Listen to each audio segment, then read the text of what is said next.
Jekk inti mlaqqam kompletament kontra l-COVID-19 u kellek kuntatt ma' xi ħadd pożittiv mhux se jkollok bżonn toqgħod f'iżolament tal-14-il jum.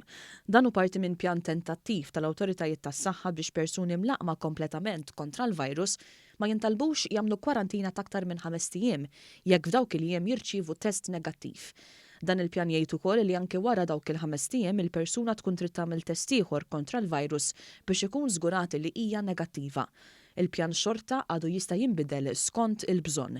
F'intervista mal-ġurnal Times of Malta il-ġimgħa, il-Deputat Prim Ministru Ministru għas-Saħħa Chris Fearn spjega illi l-pjan mbagħad jidħol fis-seħħ jekk in-numru ta' każijiet pożittivi li jkollhom bżonn kura l-isptar jibqa' baxx għal ġimgħat illi ġejjin. Qal ukoll li l-awtoritajiet tas-saħħa mistennija jkunu f'pożizzjoni li jieħdu deċiżjoni dwar dan il-pjan tentattiv lejn l-aħħar ta' Lulju.